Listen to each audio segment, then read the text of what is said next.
You are listening to the Mark Guzman Podcast Experience.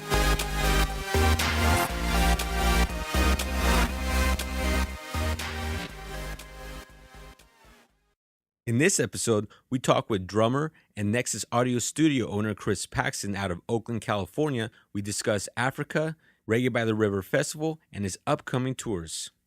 Well, I want to thank Chris Paxton for coming in for this podcast episode. Really excited. And why don't you give a little background just briefly of who you are and what you do? Well, as you said, my name is Chris Paxton. I primarily run a recording studio in Oakland, California. I've been doing that for almost 13 years now.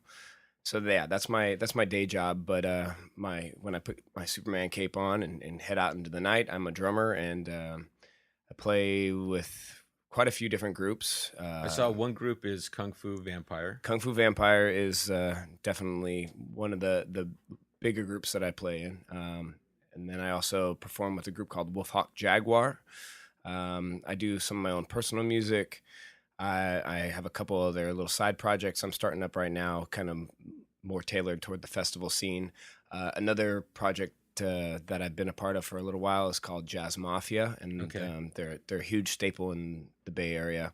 I believe they've been performing for almost the past 20 years, and Adam Thies is kind of the creator behind all that, or the curator, if you will. But there's many other influential players within that crew. But it's a giant collective of probably 50 musicians. Yeah, I saw one of their music videos with you in the back drumming.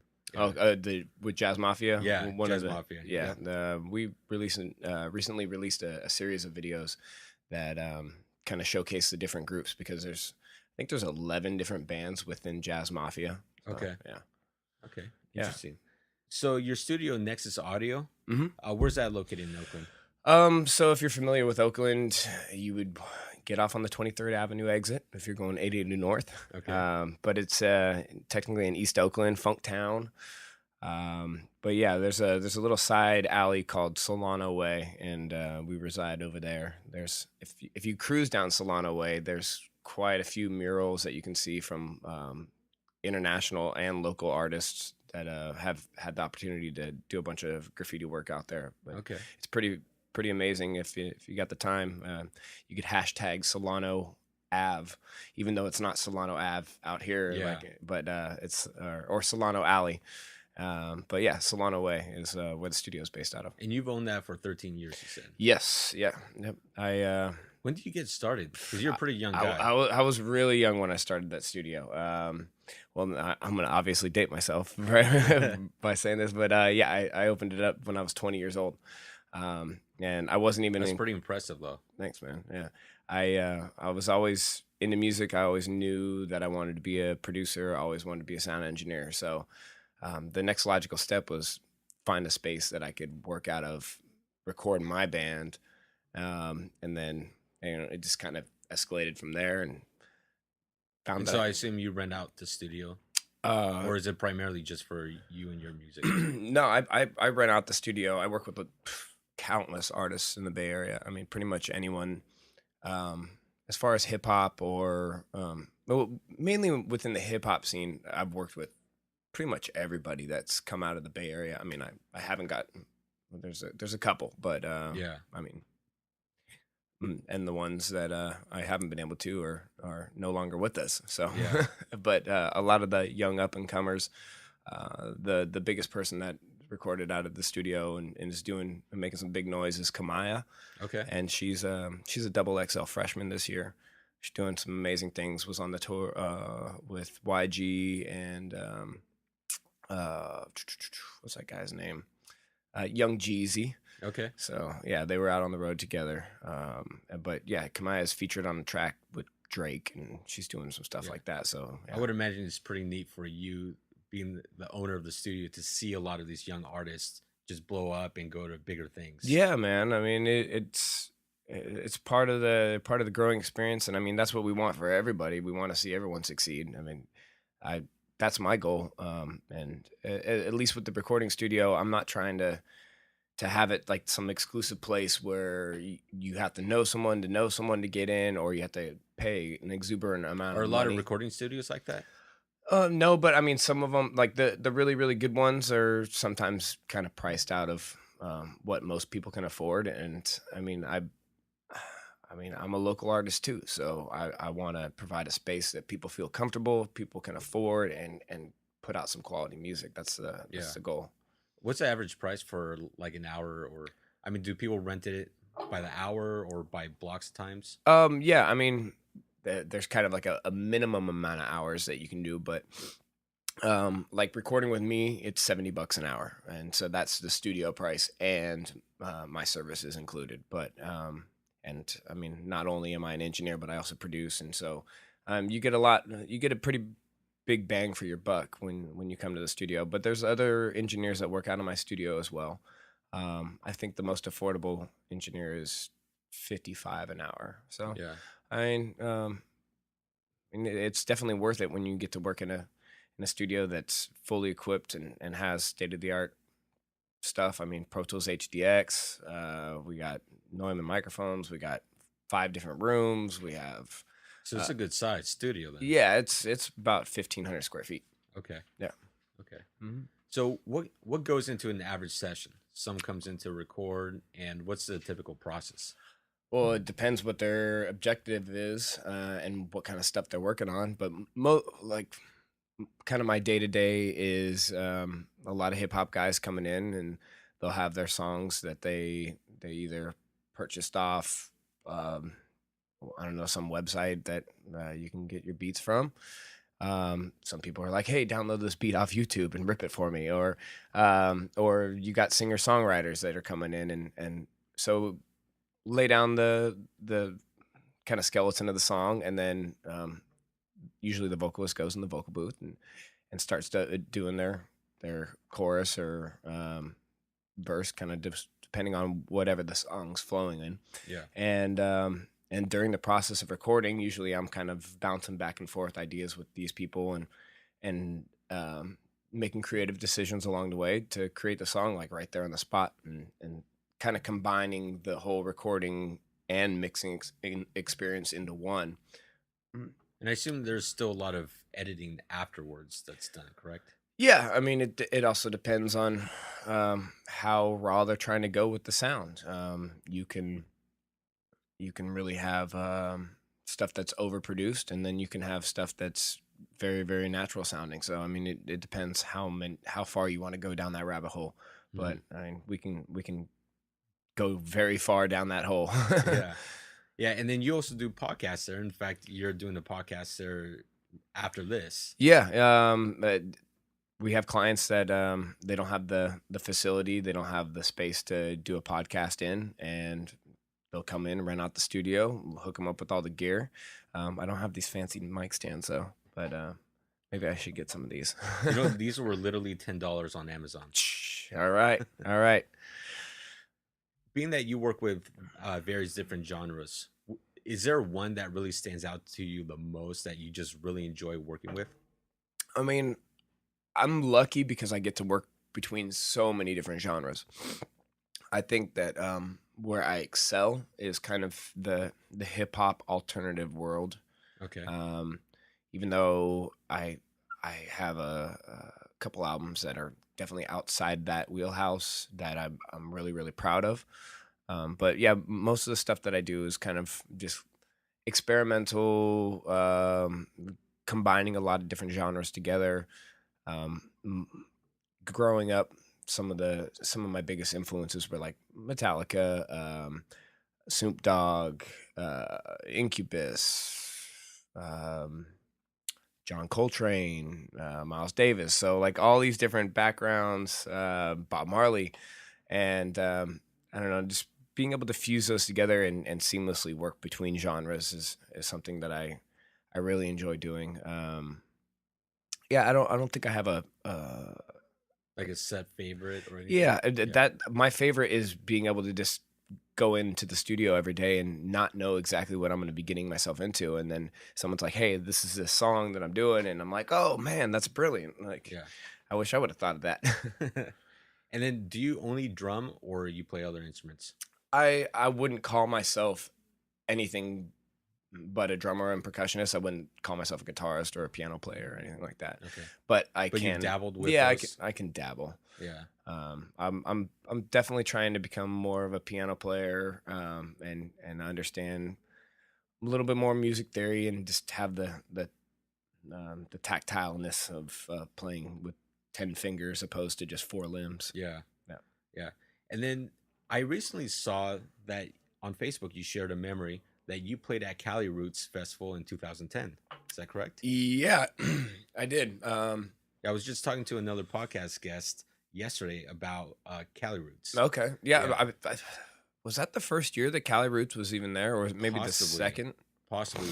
Someone told me at this year's Cali Roots that it's been around for 3 or 4 years, but then someone else told me no, it's been around for much longer. No, well, obviously it's been around since 2010. Yeah, yeah. but yeah, I'm not sure. But that might have been the first one because there's a lot of people that think it only started maybe 4 or 5 years ago. Nah, yeah, it's been going around for a while. Man, what's his name that created that festival? I can't remember his name right now, but And it's always been in Monterey, right? yeah, Cali it Roots was in the Memorial Day. Monterey Fairgrounds. That's where we were doing it. I performed out there with a group from San Jose called 880 South, Okay. and that was actually the first group that got me to go on tour with them. They had a drummer before, or I mean, I was never a permanent drummer in that group, but I definitely rehearsed with them, did some shows in LA, San Diego, Santa Barbara, kind of California tour type thing. Yeah. But those guys brought me out on the road, and I was just a little young buck that Yeah. had never been on tour before and was just stoked to be out on the road. Like that's all I ever wanted to I do. bet there's like a big thrill, like just so much adrenaline being pumped through you, like when you're on stage in front of a big crowd. Yeah, I mean yeah. You talk about an addiction. That's Yeah. it's almost worse than anything else you could be addicted to. Yeah. But How yeah. do you like the reggae crowd? Oh man, I mean, I get to play reggae on the river next weekend. Oh, that's right. Yeah. Yeah. So I'm performing with Warrior King and Nikule Dube, Okay. both of which I've never met in person. Yeah. We have our first rehearsal. I did see you posted that you have to learn 40 songs. Yeah, I mean, on the way here, I have it on a playlist, and I mean, these are tunes that I've never heard before, and I'm just digging through, and I mean, every single song I have. Excuse me, this beer's got me kind of belchy. I got charts for every single one. I have tempos for every single one. I have playlists just so I can wrap my head around this, because I mean, yeah, I love being in front of people and I love playing in front of giant crowds, but if you can't like completely embody all the music and you don't have it in your soul, then and you have any little bit of apprehension when you're on stage, like that's a scary thing. So I'd rather be fully prepared, know exactly what I need to do, and just looking forward to going in there and killing it. Yeah. 'Cause- It's interesting, the staging process or the process to get ready for something that size. Oh yeah. yeah. it's- And you haven't played with them before, have you? I've never played with them. So the bass player, Toho Saunders, he's like super OG in the reggae scene.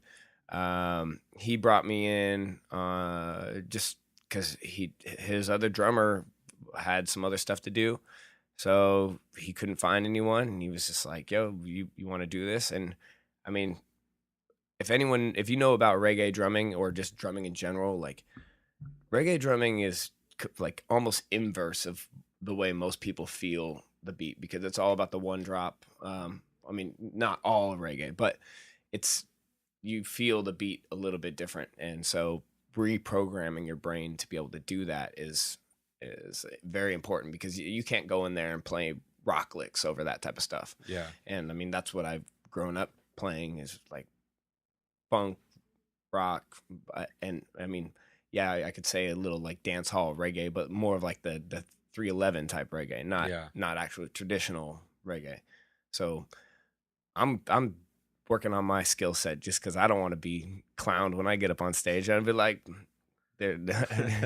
yeah, I want to be ready and be able to control the situation and drive the band. Yeah, well, good luck with that. That should be a lot of fun for you. I'm gonna need a little luck, but I'm mean, yesterday I put in 6 hours of rehearsal just on my own, Wow. and then today I got another 6 hours, and then tomorrow 6 hours, and then So yeah, it's literally 6 hours of just rehearsal every single day. yeah. And I mean, I've been preparing for this, like, yeah, the back end before, like, just learning all the songs, making sure that you have everything charted out, making sure you have the set list and all that stuff.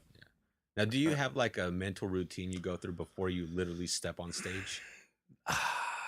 There's not really a mental routine, but two things that I like to do before I go on stage are wash my hands, and I like to almost not be thinking about drumming beforehand. I like to be doing something else, whether it's interacting with someone or playing foosball or I don't know, just something different and something that's keeping me distracted from what I'm about to do. I mean, and even before I get to that point, I like to warm up and stretch and do that type of thing. Yeah. Yeah, that's always an interesting question because everyone has their own different way of getting prepared mentally for that performance. Yeah, Yeah. no, definitely. And then speaking of tours, you recently went to South Africa. Yep, Yeah, yep. how was that? That was a whole just amazing experience in general. Now, did you go just to South Africa or you toured various countries in This time going to the continent of Africa, I was just in South Africa, but then I was also in a country within South Africa called Lesotho.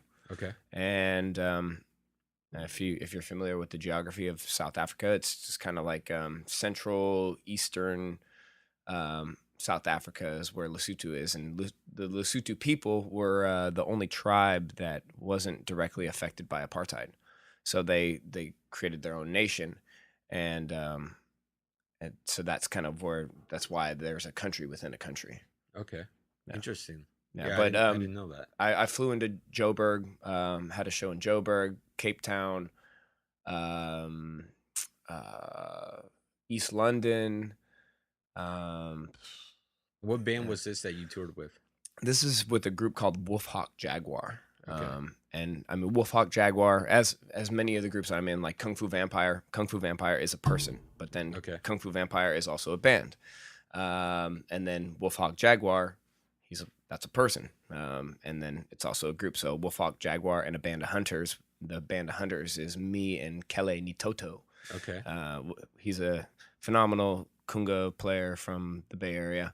But yeah, we went out there. We were doing a lot of things while we were out there. I mean, we shot an entire film while we were there, documenting the experience of one of our fellow travel mates, basically going back to the origin of his name.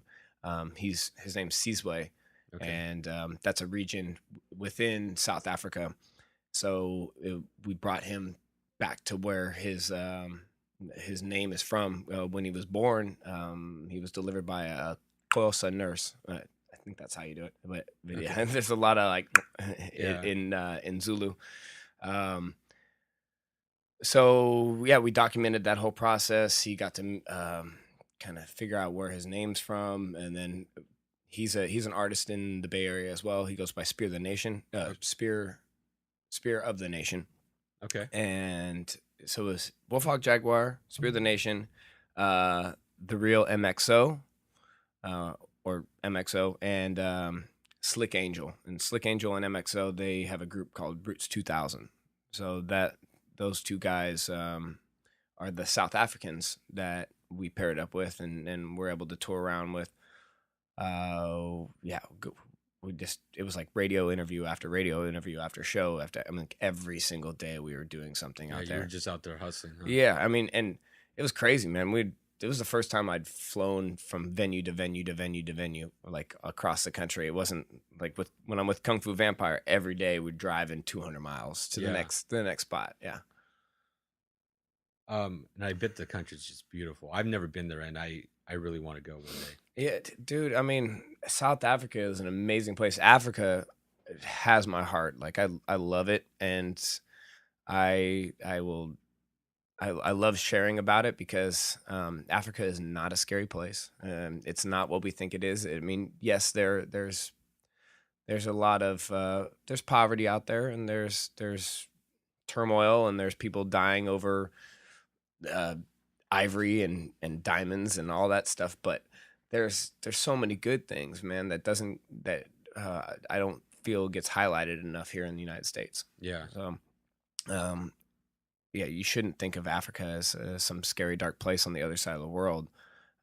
It's I heard South Africa is one of the most diverse countries Oh right now yeah, in the world. yeah. I mean, that blew my mind. In 2013, I was in Nigeria, so I got to experience like Africa, Africa, Africa, and then when I went to South Africa, it was more of like, oh, this is Africa still, but it feels like I'm in London. Yeah, So yeah, yeah. I've heard a lot of people say that it feels just like Europe or even the U.S. yeah. Um, yeah, there's quite a bit of diversity out there. I think the only place that I've been that rivals the amount of diversity is where we're from in the Bay Area. So Yeah, yeah, interesting. And I know a lot of businesses are starting to really look at Africa, the entire continent, various nations, as an emerging market. So it's going to be very interesting to see how all that develops in the next, 50 to 100 years. oh, and I think it's definitely going to develop. I mean, Africa is our past. Africa is the present right now, and Africa is the future too. I mean, there's so many different progressive ways of thought out there. There's a lot of resources. So I heard yeah. Johannesburg has one of the biggest malls in the world too. I didn't know that, but Yeah. no, I mean, it's crazy because I got to drive around quite a bit of South Africa, and it was weird to be on the left side of the road and on the right side of the car driving. Yeah. Took a little while to. It's kind of like playing reggae. It's like you got to Yeah. flip your brain around a little bit. Um, yeah, it's just amazing how spacious and like how beautiful Africa is. I mean, driving down the street and you see a herd of zebras or a monkey running across the road. Seriously, like you're driving down the Yeah, street and I on saw side zebras. I mean, we were out in the middle of, we weren't in the bush at all, but I mean, we were, that was going from Johannesburg to Lesotho. So, yeah, I mean, we just saw 15 zebras on the side of the road. I'm like, oh my God, it's a zebra. I was trying to pull my camera out and like take a picture, and we just drove right past, and I didn't have enough time.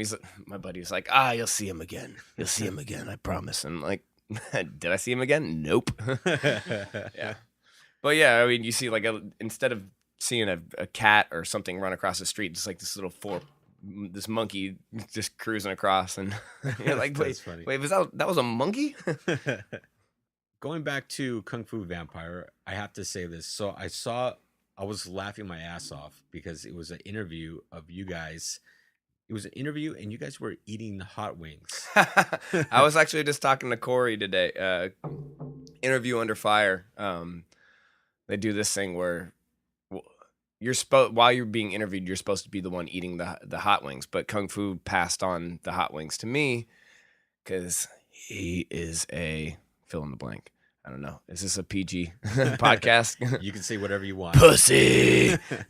He doesn't like hot food that much, but so I was cracking up because you were sitting there and you were literally eating everything Yeah. that they were feeding you, and I felt bad for you. Oh, dude, it was brutal, man. Like I'm not the person that goes out of my way to eat hot things, but I was like, it'll be fun. Let's see what I could do. The name of the last one, like just when they announced it, I just felt so bad for everyone there. What was it called? It's called Devil's Ball Sweat. Oh, I knew it was something like ball sack or something. Yeah. But oh man, actually the last one, I feel probably wasn't the hottest. I think the number 7 one, or because it was 8 different wings, right? Or was it 10? Something like that. Okay.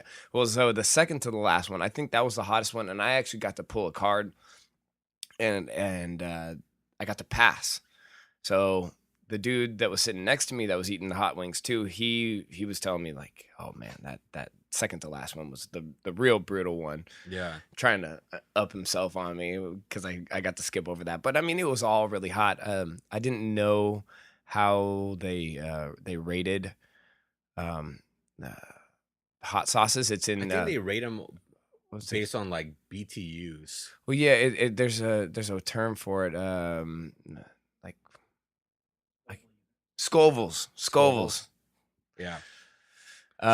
And apparently this one was 2 million Scovilles. Oh my God. Yeah, it was hot. It was really hot. Burnt You know, my I mouth. probably should have had a bottle of the Devil's Bowl Sweat Yeah. just sitting right here. Just and to I would scare not you. have touched it.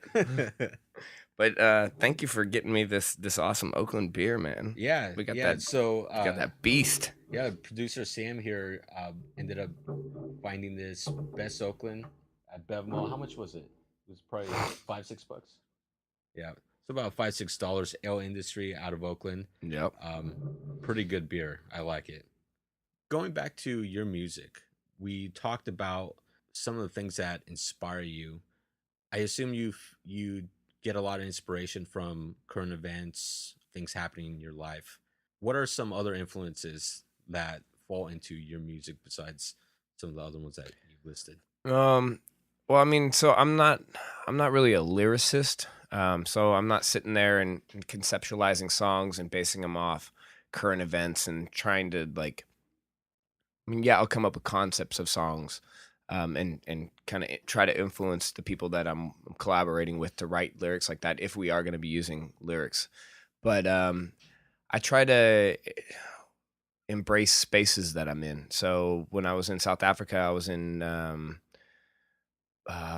Port Elizabeth, and I was sitting there just on this little balcony of our hotel and looking out over the water, and I was sitting there and I had to write a song about for this film that we did about homecoming, and so Sizwe going to his finding his roots, and just having that idea of what homecoming feels like, and kind of like a you're graduating, you're coming to a certain age, you're going to a new level in life, and like I don't know, just combining those ideas with the scenery around me, and I don't know, just trying to feel what notes feel right, and then kind of move between chords, and Mhm. and so yeah, it's more of just like a feeling type of thing for me. Or sometimes I get inspiration from something someone will say. Um, I have a little like an alter ego project that I'm developing right now, Okay. and I'm not going to tell anyone what it is because you're not even going to know it's me. But it all this stuff fits within like this really dark, heavy, like it's almost like if you took Skrillex and Slayer and then like your favorite house music, and then with a little bit of trap. So like just It's gonna be interesting. it's so cool, man. and no one's gonna know it's you. Yeah, yeah, that's the whole thing about it. So Okay. yeah, I'm really excited. I have 2 songs that I've written so far, and I'm gonna just do a little 5-song EP and when I'm gonna release that. So hopefully it'd be nice to be able to release it this year, but I mean, as Yeah. everything goes, I mean, I've ran a recording studio for 13 years. I have 3 songs out of my own. That's it. I have 3 songs out. Yes. Wow. But I've been implemental in putting out almost 3,000 songs. So for other artists. Yeah. Now, when you put out a song, what's usually the best way to distribute it, or you literally just put it out everywhere? I've found I've kind of gone through different distributors in different ways. I mean, it really depends on where you're at as an artist. And a lot of people can get away with using TuneCore, CD Baby, or a new great one is Symphonic. Okay. And they have a lot of the same resources that both these companies do. But I feel like their back end is a little bit better for artists to kind of track where the money's coming in, where the money's going. So it has a lot of stats and data analytics. Yeah, there's a lot of analytics involved within Symphonic, and the number one thing I like about that company is when I have a question, when I need to figure out the best way to do something distribution wise, I can call them up and I will actually talk to a real person. Okay. So, I mean, just being able to develop a relationship with people like that. Granted, What do you think of SoundCloud? SoundCloud's a great resource, but I mean, actually, I just got an email today it was from MediaNet, and it was saying something about SoundCloud. I don't know what the current state of if SoundCloud's up or down or left or right, but Yeah. I like SoundCloud a lot for the fact that people can post up their music and it's just instantaneous. This is what I did. What do you think of it? But that's also why I hate it. So Okay. there's a lot of crap that goes out there. I feel that like with Spotify and Pandora and all these more established streaming networks, you have to jump through a few more hoops to get your music out there. And I think that, I mean, it definitely doesn't separate the men from the boys, but you got to put in a little bit of work opposed to just like, hey, I made this on Fruity Loops and I recorded a verse to it and it sounds like ass, but I'm going to still put it out anyway. Yeah.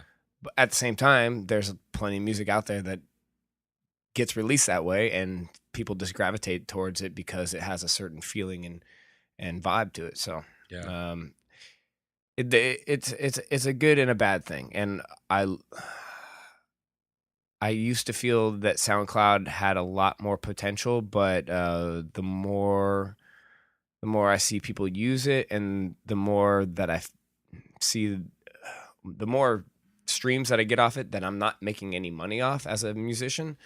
I mean, granted, yeah, it's not about making a 0.01 cent off every stream or whatever it is, but I mean, I feel like if you're going to have your music out there and you're going to be a professional musician, your music should be, you should be able to make a little bit of money off your music. Yeah. I mean, Yeah. like I kind of do it for my health because music like helps you with your sanity. But, yeah, man, I mean, I'm a professional musician and I would like to at least be able to make a living of what I do, more off of what I do. Yeah.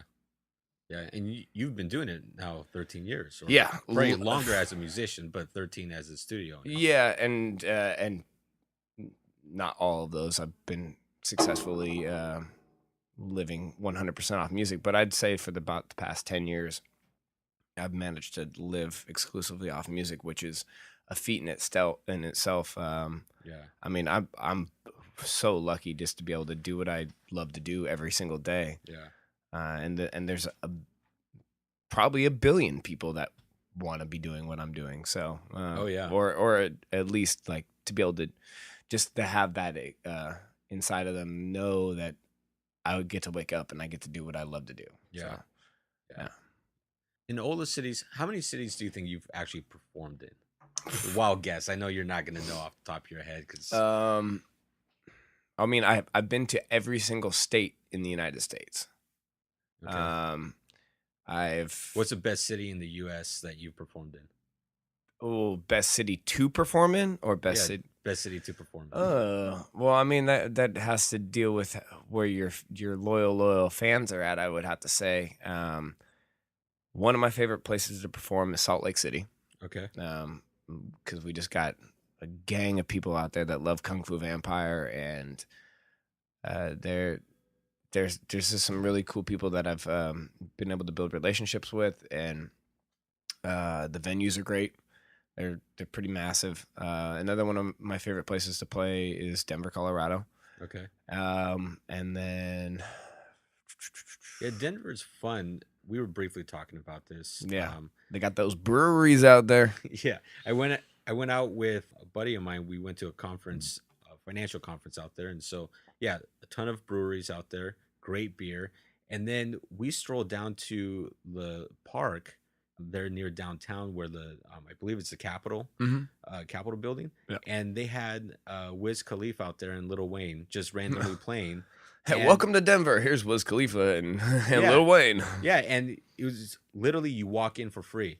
Huh. It was a free concert just right there in Well, the they middle got all of that pop money, man. Yeah. they got to do something with it. Denver. Yeah, so it's pretty interesting. Definitely love Denver. Yeah. So Denver's Salt Lake City and Denver.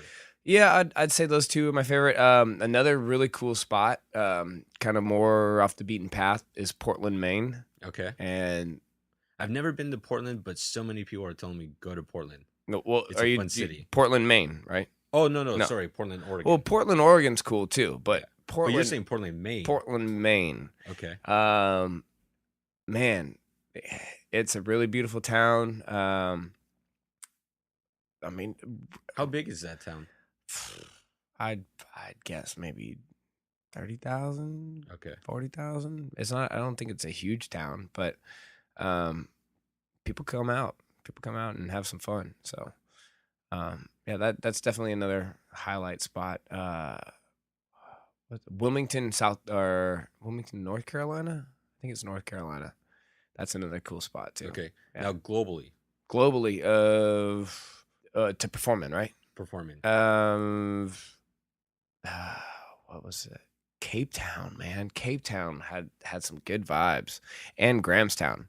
Grahamstown is well, I mean, those are both places in South Africa. Yeah. Yeah. I mean, well, globally, so I've only performed in 4 different countries. So in Canada is a big part of that I performed in. I'm actually getting ready to do a Canadian tour starting here in September 6th. We start in Sacramento, but we make our way up to BC Okay. and then cruise right across. So And it's who are you touring with there? that's going to be with Kung Fu Vampire and Locksmith. Okay. And we're rolling lean and mean on this one. Like I don't even know if we have a merch person, Okay. but so like yeah, and our bass player, he's getting married, so he's honeymooning during the tour, and so Okay. he's not even gonna be out there. I'm missing you, Jeremy. I'm missing you. But we'll still manage to give a good show. And Now their genre of music, hip hop, what, Kung Fu? Kung Fu. Yeah, I mean, people place it in the horrorcore genre, Okay. which is kind of like the stuff that relates to, I don't know, blood and guts and doing evil things and stuff like that. But I mean, we're really a fun-loving group of people that. You're not going out ruining kids' futures. No, man. Hopefully not. I mean, that's not the goal. But yeah, and then Locksmith, just like Locksmith, in my opinion, is one of the dopest MCs. Period. I mean, definitely in the Bay Area, but as far as relevant artists today, Locksmith is one of my favorite MCs that are out there. We did a collab, Kung Fu Vampire, Locksmith, and Ubiquitous, UBI, which is he's part of Cess Crew. Okay. On Strange Music. But yeah, you can check out the song. It's called Fire by Kung Fu Vampire. Okay. And it has all 3 of those artists on it. I did see a music video. Yeah. Just a brief few clips of the music video. Yeah, it's a pretty good song. Yeah. I was really stoked how that whole song came about, and yeah, I mean, if you ask Kung Fu Vampire where he gets his inspiration from for songs, he'd give you a whole long-winded speech of things, and but I mean that's a lyricist for you, Yeah. rather than someone that's producing the music. I mean, yeah, we're driven by different feelings. And Yeah. Do you ever have a gig performance that just went horribly wrong? Like where just nothing added up right?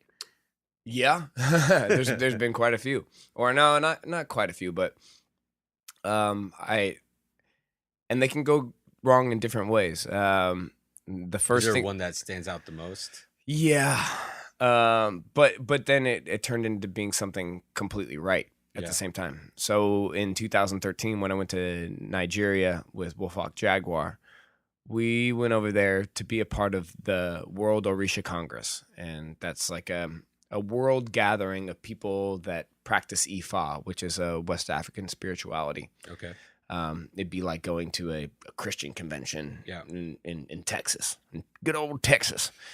So we flew out there just for this festival, this gathering, this congress, whatever you want to call it. And they had performers from all around the world that were doing their thing. we got skipped in the lineup. Like they skipped us completely, and so the king of Ifa, that'd be like performing for the Pope. Um, he was there, and everyone was doing their performances. They skipped over us, and then before you knew it, the festival was over. He was leaving the building. Oh, so they didn't even go back and say, "Oh, we forgot you guys. Can you come up on No, time?" no. They just skipped over us. It it was just like, what just happened? We flew halfway around the world to get skipped. Like I don't get it. Um, but then afterwards, I mean, instead of getting irate and yelling at people and like this and that, I mean, there's a million things that you could say in that moment, but we just kept our composure and like um so Wolfhawk Jaguar, he's a EFA practitioner, and one of the people that were a part of this festival came up and was like, "Hey, the Orishas." So Orishas are basically saints, if you Okay. want to equate it to something in Christianity, and it's just a lot easier for Americans to kind of Grasp the yeah, grasp that concept. So the Orishas have something bigger for you, and sure enough, they did. We ended up going playing at the King's Palace the next day, but within those couple hours that we were sitting there after we got skipped on, after we didn't know why we traveled all the way around the world to come do this one show. So did they skip you on purpose or accident? They completely skipped on us on accident. And it was just a time thing, and then But then you got to play at the King's Palace. yeah, we went to the King's Palace and performed there, and it was a way better situation to perform in, and it was a lot more intimate setting, and I feel like our performance was definitely appreciated, and so the king at the time, or also known as the Oni, he's recently left this planet, but they have a new king of Ifa. I'm not sure who that is, but the Oni is who we got to perform for in Ile Ife, Nigeria, and yeah, Ile Ife is the birthplace of Ifa. Okay. Yeah. Well, talk about something going from tremendously wrong to tremendously awesome. Yeah, and as soon as you can't let your emotions get the best of you at times, man. Yep. You just, as Wolfhawk Jaguar would say, you just got to put a little honey in your mouth and just make sure that you give thanks for every situation and not react inappropriately. Gratitude. Just be thankful. You know what? So many people don't have an opportunity to even fly out there. Yeah. Yeah. And the fact that you were over there on a lineup was in itself, great experience. Yeah, I mean, there's the people that live in Ile Ife, Nigeria. There's some people that have lived there their entire life and they've never seen the Oni. And here I am being this guy from Oakland, California, this white dude that born and raised here and flies out there and performs in his palace. Like, how did I end up there? Yeah. So, yeah, you just got to be thankful for the opportunities that are given. Yeah. Okay, so that's it for our time here today. But before we end this, I just want to say congratulations to your entire career so far, and definitely you're going to other places. And good luck with the studio, and good luck with the tours coming up. Yeah, appreciate it, man. And Reggae in the River, which is this coming weekend. Yeah, this coming weekend, I'll be out there performing Saturday, starting at 2:30 p.m. That's the first set. And so Warrior King, I believe, is first, and then Nikule Dube. And Nikule Dube, you should check out. Well, actually, both those artists you should check out. But Nikule Dube, she's the daughter of Lucky Dube. Okay. And Lucky Dube is the guy that basically brought reggae to South Africa. Interesting. So, yeah, she's definitely part of a dynasty, if you will. And I'm extremely stoked and honored to be able to be doing that show. Okay, that's gonna be awesome. Yeah. And then why don't you tell people again your studio, how they can get in touch with you if they want to book a recording session. Also, you have merchandise too, and why don't you just Yeah, know? the merchandise is here or there. I mean, the best way to support me if you want to check out my music is subscribing to my Spotify. I used to Okay. be like, go to my SoundCloud and subscribe to that. No, go to my Spotify. You can just type in Chris Paxton, and I got some music up there. Follow me or whatever is on there. My handle on every single social media is at Paxton Drums, Paxton. If you want to book a recording session, you can go check out nexusaudiostudio.com, and all the pertinent information is there, and you can just book some time with me, and we can work on your hip hop project or your singer songwriter Or even project podcast. or your podcast or or whatever you want to do.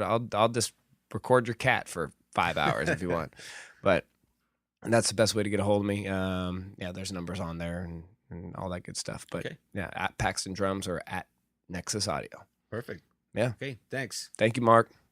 Thank you, everyone, for listening to this podcast. It truly, truly means the world to me that you're taking the time to listen. Thank you to my producer, Sam Lubman, for putting in a ton of work into putting these podcasts, getting the guests. Make sure to check out Chris Paxton. Check out his studio. Check out the music videos, his SoundCloud and YouTube channels. Definitely check him out. Make sure to like, comment, share his stuff, and make sure to like, comment, and share this podcast. I really, really want to thank all of you for listening. It means the world to me, and I hope today's episode provides you value in your day-to-day life. I created this podcast to help showcase the many great people that live in this world and help share some knowledge that I've learned along the way in life. Again, thank you for listening. Check out our sponsors, and I'll catch you on the next episode.